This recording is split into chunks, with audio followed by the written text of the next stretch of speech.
Hello friends, இனியாமேரி சேனலுக்கு உங்களை அன்போடு வரவேற்கிறேன். இன்றைக்கி நம்ம பார்க்க போகிறது இந்த ரோட்டோட சைட்லலாம் வாங்கி சாப்பிடுமே காளான், அது எப்படி செய்யலான்னு பார்ப்போமா? இது செய்கிறதுக்கு முட்டைக்கோஸை நல்லா துருவி வச்சுக்கோங்க. வெட்டினீங்கன்னா கொஞ்சம் முந்தையாக இருக்கும், அது நம்ம எண்ணெயில் பொரிக்கும் போது ரொம்ப இதாக இருக்கும். அதனால் துருவி வச்சுக்கோங்க. அதில் ஒரு கைப்பிடி வெங்காயத்தையும்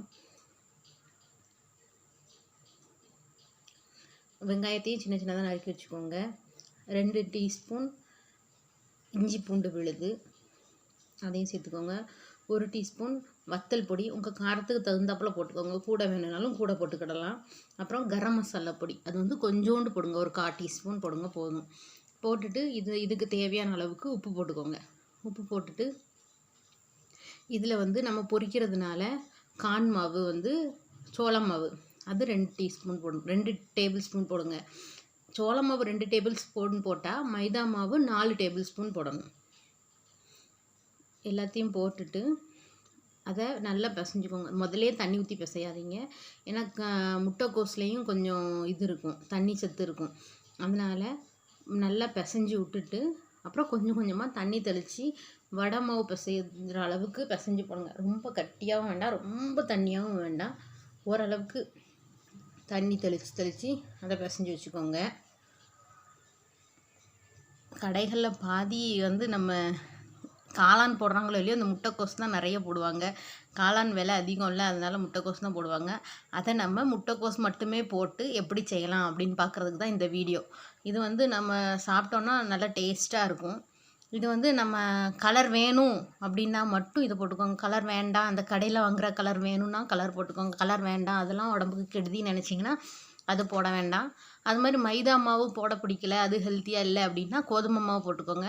ஆனால் கோதுமை மாவு போட்டால் கொஞ்சம் டேஸ்ட்டு கொஞ்சம் வித்தியாசமாக மாறிடும். அதனால் கோதுமை மாவு போடணுன்னா போட்டுக்கலாம், கொஞ்சம் டேஸ்ட்டு மாறும். என்றைக்காவது ஒரு நாள் தானே சாப்பிட போகிறோம், அதனால என்ன உடம்புக்கு எதுவும் கெடுதி ஆகாது. இதை நல்லா பிசைஞ்சிட்டு ஒரு தட்டு போட்டு மூடி கொஞ்சம் நேரம் ஊறட்டும். அதுக்குள்ளே ஒரு பாத்திரத்தில் எண்ணெயை சூடு பண்ணி, எண்ணெய் சூடானதும் இதை கொஞ்சம் கொஞ்சமாக போட்டு பொரித்து எடுத்துக்கோங்க. எண்ணெய் சட்டிங்கிறனால கவனமாக பொரித்து எடுத்துக்கோங்க.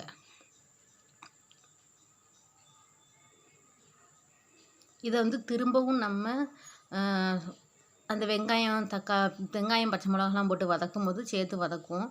அதனால் ஓரளவுக்கு பொரிஞ்சால் போதும். ரொம்ப மொறுமொறுன்னு ஆயிட்டுனா அது கொஞ்சம் வித்தியாசமாக இருக்கும். அதனால் ஓரளவுக்கு, ஆனால் வெந்துடணும். முட்டைக்கோஸ் இந்த எண்ணெயில் வெந்துடணும். அந்த அளவுக்கு போட்டு எல்லாத்தையும் நம்ம பிசைஞ்சு வச்ச எல்லாத்தையும் போட்டு எடுத்துக்கோங்க. போட்டு எல்லாத்தையும் ரெடி பண்ணி எடுத்து வச்சுக்கோங்க. கவனமாக போட்டு எடுங்க.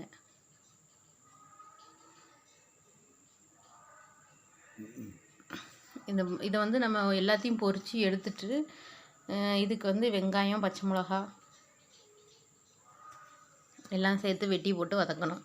பொரித்து எடுத்துட்டு ஒரு பாத்திரத்தில் எண்ணெய் ஊற்றிக்கோங்க. நம்ம பொரிச்ச எண்ணெயை கூட அதில் ஊற்றிக்கலாம். நான் தெரியாமல் இந்த எண்ணெய் ஊற்றிட்டேன். அதில் நம்ம கொஞ்சம் பொரிச்சோம்ல, அந்த எண்ணெயை கொஞ்சம் எடுத்து ஊற்றிக்கலாம். இதுக்கு கடுகு உளுந்தம்பருப்பு அதெல்லாம் தேவை கிடையாது. நம்ம எண்ணெய் ஊற்றிட்டு எண்ணெய் காஞ்சதும் டைரெக்டாக வெங்காயத்தை போட்டு வதக்கிடலாம். இப்போ எண்ணெய் காஞ்சிட்டு அதில் ஒரு பெரிய சைஸ் வெங்காயம் 1 அதை வெட்டி போட்டுக்கோங்க. அது கொஞ்சம் எண்ணெயில் வதங்கட்டும். அப்புறம் இதுக்கு நம்ம குடமிளகா வெட்டி போடலாம். குடமிளகா இல்லைனாலும் பிரச்சனை இல்லை, இருந்தால் போட்டுக்கோங்க. குடமிளகா, கேரட் போட்டுக்கலாம். கோஸே கொஞ்சம் சின்ன சின்னதாக கொஞ்சோண்டு வெட்டி வச்சு அதையும் இதில் சேர்த்துக்கிடலாம்.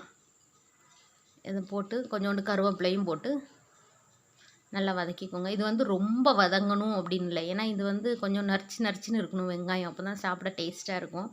அதனால் இந்த வெங்காயத்துக்கு தேவையான அளவு உப்பு கொஞ்சமாக, ஏன்னா கவனமாக உப்பு போடுங்க. இதில் நம்ம பொரிக்கும் போது உப்பு போட்டிருக்கோம், இந்த வெங்காயத்துக்காக உப்பு போடுறோம். மொத்தமாக எல்லாத்தையும் சேர்த்துட்டு அதுக்கப்புறம் உப்பு போடுவோம். அதனால் ரொம்ப கவனமாக உப்பு போடுங்க. கொஞ்சோண்டு கருவேப்பிலையும் போட்டு பொரிச்சுக்கோங்க. உப்பு குறையா இருந்தால் கூட நம்ம திரும்ப போட்டுக்கலாம். உப்பு அதிகமாகிட்டுனா ஒன்றுமே செய்ய முடியாது. அதனால் கவனமாக உப்பு போடுற எல்லா சமையலுக்குமே உப்பு போடுறத கவனமாக போடுங்க. இதில் 2 டேபிள் ஸ்பூன் இஞ்சி பூண்டு விழுது அதையும் போட்டு வதக்குங்க.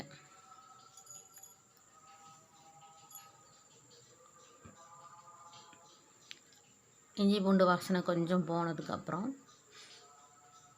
இதில் கொஞ்சோண்டு கரம் மசாலா பொடி கொஞ்சோண்டு போட்டுக்கோங்க. தேவையான அளவுக்கு வத்தப்பொடி, நம்ம அதுலேயும் உரப்பு இருக்குது, அதனால் தேவையான அளவுக்கு வத்தப்பொடி போட்டு நல்லா கிண்டிக்கோங்க. அந்த எண்ணெயில் இந்த வத்தப்பொடி, கரம் மசாலா பொடி எல்லாமே நல்லா வதங்கணும். கொஞ்சம் வதங்கினதுக்கப்புறம் இதில் 1 டீஸ்பூன் சோயா சாஸ்,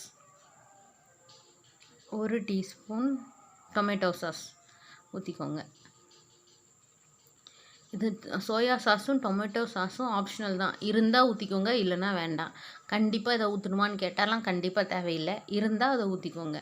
ஊற்றிட்டு இந்த பச்சை வாசனை இருக்கும்ல, இந்த சோயா சாஸு, வெங்காயம், இதோட மசாலா பொடியெலாம் போட்டிருக்கோம்ல, அதோட பச்சை வாசனை போகிறதுக்கு கொஞ்சம் கொதிக்க விடுங்க. அதெல்லாம் கொதிச்சதுக்கப்புறம் நம்ம பொரிச்சு வச்சுருக்கோம்ல, அதெல்லாம் 2 2ஆக பிச்சு வச்சுக்கோங்க. பிச்சு வச்சுட்டு அதையும் இந்த நம்ம கலவையில் போட்டு நல்லா கிண்டுங்க. முழுசாக வடை மாதிரி தனித்தனியாக தெரியாமல் அந்த கிரேவியோட கலந்து இருக்கிற மாதிரி மொத்தமாக அதை அப்படி உடச்சுட்டு கிண்டுங்க. அப்போ தான் நம்ம மசாலா, நம்ம soya sauce, tomato sauce, garam masala, வத்தப்பொடிலாம் போட்டிருக்கோம்ல, அந்த சாறு வந்து இதில் இறங்கணும். அதனால் கொஞ்சோண்டு தண்ணி ஊற்றுங்க, நிறைய தண்ணி ஊற்றிடாதீங்க. அந்த இது ஜூஸியாக இருந்தால் தான் அந்த நம்ம பொரிச்சு வச்சுருக்கிறதுக்குள்ளே அந்த ஜூஸ் இறங்கும். அதனால் கொஞ்சமாக தண்ணி ஊற்றி நல்லா கிண்டுங்க. அந்த தண்ணி வத்துற அளவுக்கு கிண்டுங்க. தண்ணி வத்துற அளவுக்கு கிண்டிட்டு அந்த பாருங்கள், இப்போ இப்படி நம்ம கிண்டும் போது அந்த இது வந்து சட்டியில் ஒட்டக்கூடாது. அந்த மாதிரி ஒட்டாமல் வந்துட்டு அப்படின்னாலே நமக்கு ரெடின்னு அர்த்தம். நம்ம முட்டைக்கோஸ் கிரேவி தயார். மேலே கொஞ்சம் கார்னிஷிங் பண்ணுறதுக்காக கேரட்டு, வெங்காயம், அப்புறம் ஓமப்பொடி இதெல்லாம் போடலாம். இந்த டிஷ் உங்களுக்கு பிடிச்சிருந்துச்சுன்னா இனியா மேரி வீடு சேனலை மறக்காமல் சப்ஸ்கிரைப் பண்ணுங்கள்.